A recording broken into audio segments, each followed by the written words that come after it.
के case studies के इस लेक्चर में बात करेंगे दाम्पत्य पुनर्स्थापन की केस की, जिसे आप आरसीआर कंजुगल राइट के नाम से जानते हैं, जिसे सबसे ज्यादा जानते हैं हिंदू मैरिज एक्ट सेक्शन 9 के नाम से। दरअसल इसमें कुछ पॉइंट होते हैं, इनको आपको ध्यान में रखना होता है, जैसे कि इस केस को कब फाइल किया गया, क्या इसका आदेश एक्सपार्टी है, एक्सपार्टी है तो आपको इसका बेनिफिट मिलेगा कि नहीं मिलेगा, क्या ये कंठस्थ है, और कंठस्थ है तो किसके फेवर में है, पति के फेवर में है तो उसे क्या बेनिफिट मिलेंगे, और पत्नी के फेवर में है तो उसे क्या बेनिफिट मिलेगा। तो चलिए आज के स्टडीज के इस लेक्चर में दाम्पत्य पुनर्स्थापन के केस के बारे में बात करेंगे, उसके फायदे और नुकसान भी आपको इस लेक्चर में बताने का प्रयास करेंगे। जय जिनेन्द्र, मैं हूं मुकेश जैन। अगर आप मुझसे बात करना चाहते हैं तो आप सीधे अपॉइंटमेंट लेकर फोन पर बात कर सकते हैं। अपॉइंटमेंट के लिए या इस तरह जजमेंट्स के पैकेज के लिए, जिसमें आपको 150 से अधिक जजमेंट्स मिलेंगे, या अन्य किसी जानकारी के लिए दिए गए नंबर पर आप हमें एक छोटा सा मैसेज लिखिए, इसके बाद हम आपसे संपर्क करेंगे। वीडियो को लाइक और शेयर कर दीजिए। चलिए शुरुआत करते हैं। दाम्पत्य पुनर्स्थापन मतलब यहाँ विवाद हो गया है, झगड़ा चल रहा है, अब हम न्यायालय से कह रहे हैं कि हुजूर हमारी लड़ाई को निपटवा दीजिए, हम साथ रहना चाहते हैं, हम अपनी पत्नी को अपने साथ रखना चाहते हैं, हम अपने पति के साथ रहना चाहते हैं। जो कोई केस फाइल करेगा वो यही कहेगा। पत्नी कहेगी तो बोलेगी हुजूर मैं अपने पति के साथ रहना चाहती हूँ, वो मुझे ले नहीं जा रहा है, मैं जाना चाहती हूँ, तो आप कुछ ऐसा करिए कि मेरे जो आपस की लड़ाई है इसको निपटवा दीजिए और मुझे भेज दीजिए।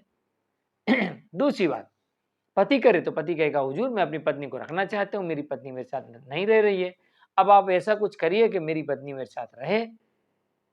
तो दाम्पत्य पुनर्स्थापन का मामला है। बात करते हैं इसका केस फाइल करने का सही वक्त कब होता है। जब भी आपकी पत्नी आपके यहां से 30 दिन यानी 1 महीने या उससे अधिक समय से अलग रह रही है और कोई भी ऐसा विशेष कारण नहीं है अलग रहने का, तो आपके पास में ये केस करने का ऑप्शन मिल जाता है और आप इस केस को फाइल कर सकते हैं। नंबर 2, जब आपका पति आपको लेने नहीं आ रहा है, कोई भी ऐसा कारण नहीं है और 1 महीने से अधिक का वक्त निकल गया है, तो ऐसी स्थिति में पत्नी को भी ऑप्शन मिल जाता है कि वो दाम्पत्य पुनर्स्थापन की तरफ जाए और न्यायालय का रुख करे। इससे फायदा ये होता है कि आप सही समय पर इस केस को फाइल कर देते हैं, तो आप कोर्ट को अच्छे से बता पाते हैं कि हमने हुजूर इनको कितनी बार लाने का प्रयास किया, कितनी बार हमने इनको समझाया है, हमने लीगल नोटिस भी भेजा है, कोई कारण भी नहीं है, हमने कुछ किया भी नहीं है, हमारी कोई गलती भी नहीं है, हमारे साथ थी या हमारे घर पे थी, हमने इसको किस तरीके से रखा है, हमने इनके साथ कुछ भी नहीं किया, तो ये क्यों अलग रह रही, इसका कारण क्या है। अब यहीं पर सामने वाला व्यक्ति फंस जाएगा, चाहे वो पति हो चाहे पत्नी, उसे कारण बताना पड़ेगा। भाई पति है तो क्यों नहीं ला रहा है, बताए कारण। पत्नी है तो क्यों नहीं जा रही है, बताए कारण।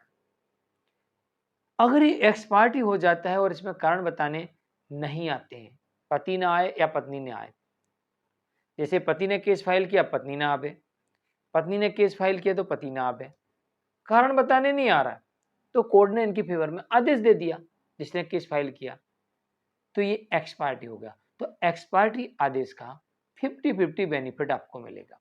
हो सकता आपको इसका बेनिफिट मिल जाए, हो सकता ना मिले, इसलिए मैंने कहा 50% मिल सकता है, 50% नहीं मिल सकता है। लेकिन जब इस केस में कंठस्थ होता है, एक तो आपने सही वक्त पे फाइल किया, दूसरी बात ये कंठस्थ है। सही वक्त किसे कहेंगे, एक तो 30 दिन से आपका पार्टनर आपके साथ नहीं था, आपने उसके बाद उसको लाने का प्रयास किया, मतलब खुद गए, वकील से नोटिस भिजवाया, पंचायत की, मैसेज किए, पत्र लिखे, लेकिन फिर भी आपकी पत्नी नहीं आ रही थी, तो आपके पास में आखिरी विकल्प बचा था कि आप कोर्ट चले गए और आपने कोर्ट में केस फाइल कर दिया। जितनी जल्दी हो सके उतनी जल्दी इस सारे प्रोसेस को आपको निपटाते हुए और कोर्ट पहुंच जाना चाहिए, क्योंकि कोर्ट एकमात्र आखिरी विकल्प आपके पास बचता है। जब बिना किसी कारण के आपका पार्टनर आपसे दूर है, आपको उसके प्रति चिंतित होना चाहिए और उसे लाने का हर संभव फटाफट प्रयास करना चाहिए।